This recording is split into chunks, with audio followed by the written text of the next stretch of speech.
ப்ரெசென்ட்ல நடக்கிற விஷயங்கள எப்படி ஹிந்தில சொல்றதுன்னு தெரியுமா? எப்படி ஹிந்தில பேசுறதுன்னு தெரியுமா? நான் ஸ்கூலுக்கு போறேன். அவ ஹிந்தி படிக்கிறா. நாங்க கிரிக்கெட் விளையாடுறோம். அவங்க டீ குடிக்கிறாங்க. நீங்க என்ன செய்றீங்க? இந்த மாரி தினசரி நம்ம பயன்படுத்துற சென்டென்சஸ் வந்து ஹிந்தில எப்படி சொல்றது? அதாவது தினசரி பயன்படுத்துற ப்ரெசென்ட்ல நடக்கிற சென்டென்சஸ எப்படி சொல்றது அப்படிங்கிறத நம்ம இந்த வீடியோல தெரிஞ்சுக்கலாம். இந்த 5 மினிட்ஸ் வீடியோவ நீங்க பார்த்ததுக்கு அப்புறமா, ப்ரெசென்ட்ல சொல்ற வாக்கியங்கள எப்படி ஈஸியா கத்துக்கலாம் அப்படின்னு நீங்க தெரிஞ்சுக்க போறீங்க.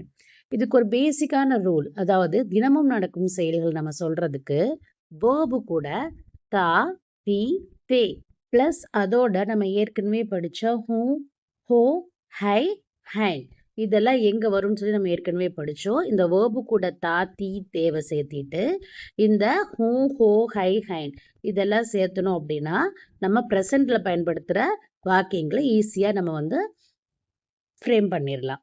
இப்போ நான் இங்க ஒரு வேர்ப் எடுத்திருக்கேன். கர் அப்படிங்கிற ஒரு வேர்ப் எடுத்திருக்கேன். கர் அப்படின்னா செய் அப்படின்னு சொல்லிட்டு அர்த்தம். இப்ப இது மேலா வந்துச்சு அப்படின்னா கர் அப்படிங்கிறது கர்த்தா அப்படின்னு சொல்லிட்டு மாறும்.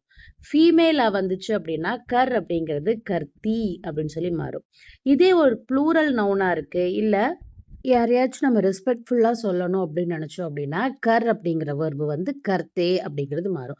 ஸோ வேர்போட ஃபார்மேட் எடுத்தாங்க ஒன்றும் இல்லையா கர்த்தா கர்த்தி இல்லது கர்த்தே இந்த வேர்பு ஃபார்மேட்டை வச்சு ஹூ ஹோ ஹை ஹைன் வச்சு இப்போ நம்ம சென்டென்ஸை ஃப்ரேம் பண்ண போறோம். ஃபர்ஸ்ட் சென்டென்ஸ் பாருங்க, நான் வேலை செய்கிறேன். இங்க நான் அப்படின்னா மே, வேலை அப்படின்னா காம், செய்கிறேன் அப்படின்னா கர்த்தா. இந்த இடத்துல நான் ஆல்ரெடி சொன்ன மாதிரி மேல் சென்டென்ஸ் வந்திருக்கிறதுனால இந்த இடத்துல நம்ம வேர்பு கூட தா கர்த்தா அப்படின்னு சொல்லியிருக்கோம். அப்புறம் மே வந்தனால ஹூஸ் ஆட் பண்ணியிருக்கோம். அடுத்து பாருங்க, நீங்கள் என்ன செய்கிறீர்கள்.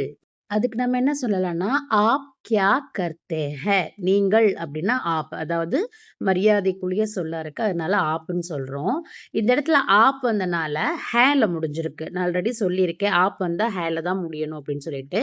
செய்கிறீர்கள் அப்படிங்கிறதுக்கு கர்த்தே, அதாவது மரியாதைக்குரிய சொல்லா இருக்கிறனால கர் அப்படிங்கிற வெர்பு வந்து கர்த்தே அப்படின்னு சொல்லி மாறிடுச்சு. ஸோ ஆப் கியா கர்த்தே ஹே.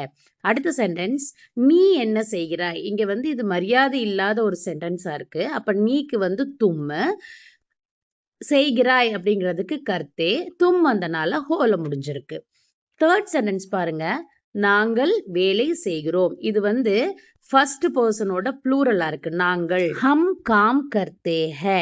ஹம்னா நாங்கள், ஹம்ல ஆரம்பிச்சனால ஹேன்ல முடிஞ்சிருக்கு. கர்த்தே அப்படின்னா செய்கிறோம்னு அர்த்தம், காம்னா வேலை.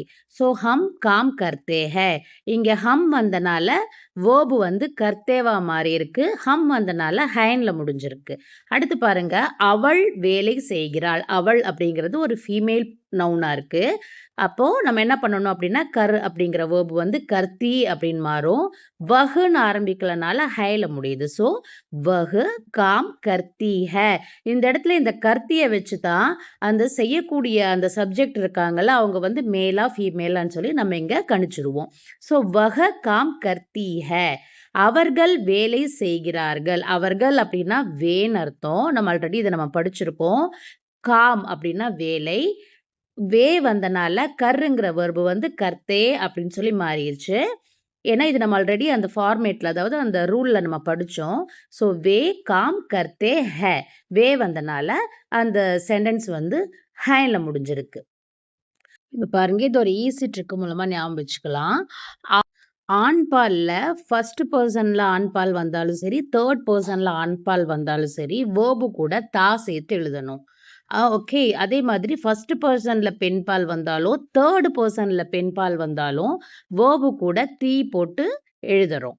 அதே மாதிரி பன்மேல வந்தாலோ, இல்ல மரியாதைக்குரிய சொற்கள் வந்தாலோ, இல்ல நமக்கு முன்னாடி இருக்கிறவங்கள சொல்றதா இருந்தாலோ, வேர்பு கூட தே போட்டு நம்ம ஏற்கனவே சொன்ன ஹூ எங்க வரணும், ஹோ எங்க வரணும், ஹை எங்க வரணும், ஹைன் எங்க வரணும்லாம் சேர்த்து எழுதணும்னா, நம்மளால ஈஸியா இத வந்து கான்வர்ஸ் பண்ண முடியும். இப்ப பாருங்க, உங்களோட ப்ராக்ரஸ செக் பண்றேன். இங்க நான் லிக் அப்படின்னு சொல்லி, அதாவது எழுது அப்படின்னு சொல்லி ஒரு வேர்பு குடுத்துருக்கேன். முதல் சென்டென்ஸ்ல பார்த்தீங்கன்னா, மே டேஷ் ஹூ. இங்க மே வந்தனால ஹூல முடிஞ்சிருக்கு. அந்த டேஷ்ல என்ன வரும்? லிக்குங்கிற வேர்பு கூட என்ன சேர்த்து எழுதணும்? அதே மாரி ஹம் கூட என்ன எழுதணும்? ஆப் கூட என்ன எழுதணும்? அப்படிங்கிறத கமெண்ட்ல சொல்லுங்க.